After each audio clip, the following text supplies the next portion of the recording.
오늘 우리에게 주시는 말씀은 누가복음 16장 19절에서 31절까지의 말씀입니다. 한 부자가 있어 자색 옷과 고운 베옷을 입고 날마다 호화롭게 즐기더라. 그런데 나사로나 이름하는 한 거지가 헌데 투성이로 그의 대문 앞에 버려진 채 그 부자의 상에서 떨어지는 것으로 배불리려 하매 심지어 개들이 와서 그 헌데를 핥더라. 이에 그 거지가 죽어 천사들에게 받들려 아브라함의 품에 들어가고 부자도 죽어 장사되매 그 음부에서 고통 중에 눈을 들어 멀리 아브라함과 그의 품에 있는 나사로를 보고 불러 이르되 아버지 아브라함이여 나를 긍휼히 여기사 나사로를 보내어 그 손가락 끝에 물을 찍어 내 혀를 서늘하게 하소서. 내가 이 불꽃 가운데서 괴로워하나이다. 아브라함이 이르되 예 너는 살았을 때에 좋은 것을 받았고 나사로는 고난을 받았으니 이것을 기억하라. 이제 그는 여기서 위로를 받고 너는 괴로움을 받느니라. 그뿐 아니라 너희와 우리 사이에 큰 구렁텅이가 놓여 있어 여기서 너희에게 건너가고자 하되 갈 수 없고 거기서 우리에게 건너올 수도 없게 하였느니라. 이르되 그러면 아버지여 구하노니 나사로를 내 아버지의 집에 보내소서. 내 형제 5이 있으니 그들에게 증언하게 하여 그들로 이 고통받는 곳에 오지 않게 하소서.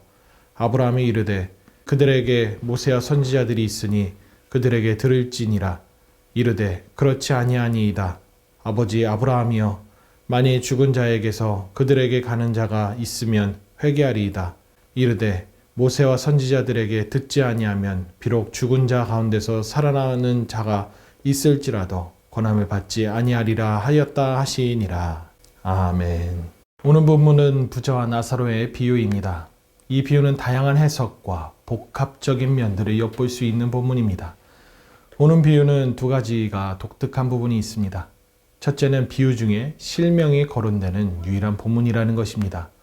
둘째로는 천국과 지옥에 관한 뚜렷한 그림을 제시해주는 말씀입니다. 특히 본문 23절 중에 음부라고 표기된 단어 때문에 더욱 그렇게 여깁니다. 음부는 죽은 영혼의 거처, 무덤 또는 지옥이라는 말로 표기됩니다. 사실 오늘 본문은 짧게는 14절부터 연결되어지는 말씀이고 조금 더 올라가면 14장 25절 제자도에 가르치시는 부분부터 연결되어지는 말씀입니다. 더 거슬러 올라가면 11장에 바리새인과 율법교사들이 예수님이 해하려고 하시는 말씀을 책 잡으려고 했던 그 말씀부터 연을 이은다고 할 수 있습니다.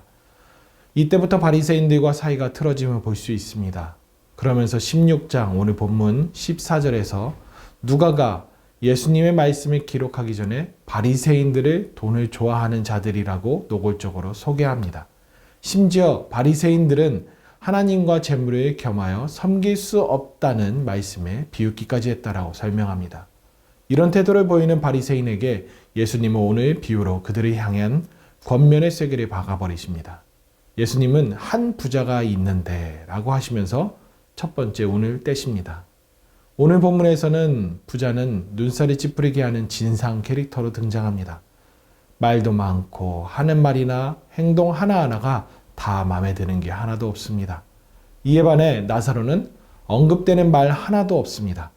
그에 대한 설명도 단촐하기까지 합니다. 불쌍하고 안쓰러운 인물로 등장합니다.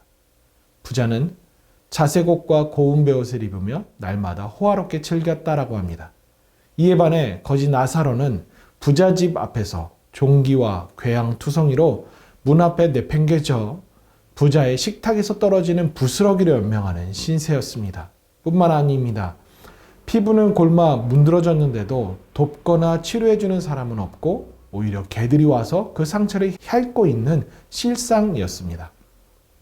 이 광경이 너무 그 양극단적이어서 상상하기만 해도 너무 마음이 쓰라릴 정도입니다. 그런데요, 반전이 일어납니다. 둘 다 죽어 장사하였답니다. 부자는 음부에 고통당하고 있었고 반면 거지 나사로는 천사들에게 들려서 아브라함의 품에 들어갔다라고 성경은 말씀합니다. 역시 하나님은 나사로의 이름대로 도우시는 하나님이셨습니다. 나사로란 이름은 하나님이 도우신다, 하나님은 돕는 분이시다라는 뜻입니다. 오늘 본문은 유독 사람 이름을 거론한 유일한 본문답게 이 이름에서 결정적인 반증이 되는 메시지를 주고 계십니다. 하나님은 진정 돕는 분이시다. 무슨 일이 있어도 반드시 도우시는 분이시다라는 것입니다. 때때로 세상살이가 녹록치 않아서 예수 믿는 사람들이 더 고생하고 더 안타깝고 더 기구한 인생을 사는 것 같을 때가 있습니다. 우리 하나님은 죽은 후에라도 반전을 이루어 주시는 분이라는 것이 오늘 본문에서 말씀하고 있습니다.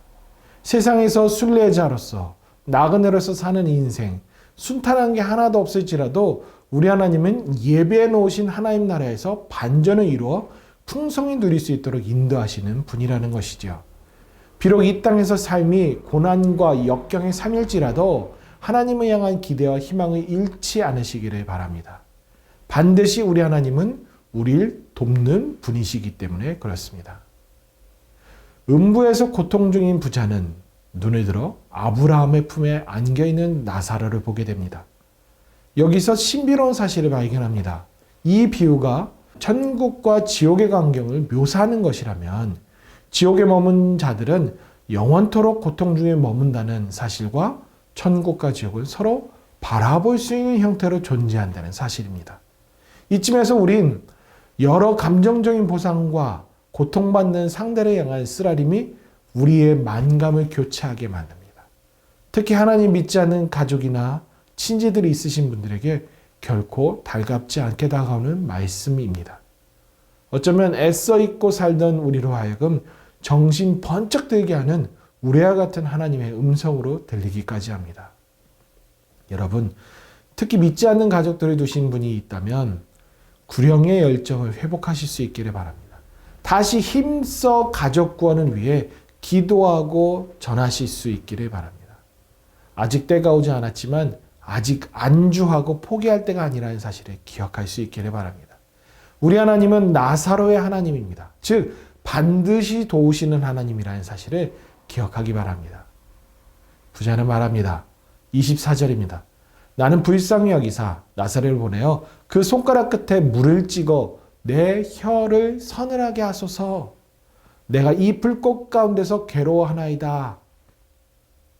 여전히 부자는 오만하기까지 합니다. 여전히 나사로를 하찮은 자로 여깁니다.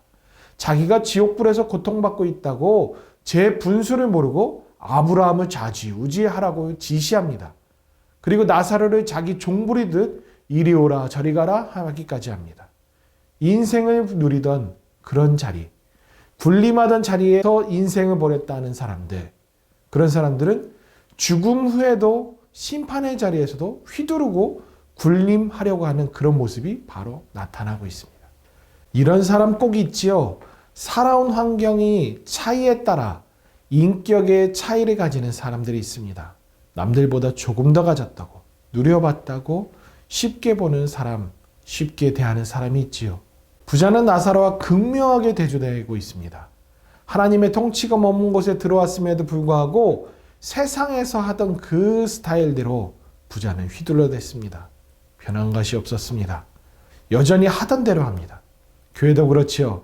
하나님께서 통치하시는 교회, 가정, 공동체 등 하나님 나라가 임한 이 땅에 여전히 세상 방식이 난무하다는 겁니다. 교회 직분은 더 섬기라고 주어진 것인데도 불구하고 기득권을 행사하려는 자리로 착각하기까지 하죠. 세상에서 하던 성격과 일하는 방식으로 하나님께서 다스리는 곳에서 여전히 행사하기까지 합니다. 오늘 부자의 모습을 보면서 깨달을 수 있기를 바랍니다. 여러분, 오늘 이 말씀이 우리의 현존을 돌아보며 가시와 올무를 제거하는 기회로 삼으실 수 있기를 바랍니다. 때 지나면 끝이지요. 때가 지나면 끝인 격입니다. 우리 하나님의 방식은 무한한 자비로 기회를 주시고 또 주시며 인내로 기다려 주시는 분이십니다. 그러나 때가 되면 아주 냉정하고 분명하게 끝을 맺으십니다. 우리 이 사실을 기억해야 합니다. 25절 볼까요? 너는 살았을 때에 좋은 것을 받았고 나사로는 그 고난을 받았으니 이제 그는 여기서 위로를 받고 너는 괴로움을 받으리라. 26절 너와 우리 사이에 큰 구렁텅이가 놓여 있어 여기서 너희에게 건너가고자 하되 갈 수 없고 여기서 우리에게 건너올 수 없게 하였느니라. 29절 말씀 볼까요? 그들에게 모세와 선지자들이 있으니 그들에게 들을지니라. 이 모든 말씀은 기회를 주었음에도 돌이키지 않고 때가 지난 후에 결코 되돌릴 수 없음을 말씀하고 있는 겁니다. 여러분, 때가 지나면 되돌릴 수 없는 법입니다. 그러나 우리 하나님은 할 수 있는 모든 방법으로 우리에게 기회를 주시는 분이십니다. 깨달으라고, 돌이키라고 말이죠. 여러분, 오늘 말씀이 저와 여러분들에게 하시는 말씀으로 듣고 새롭게 되어지는 역사가 일어날 수 있기를 바랍니다.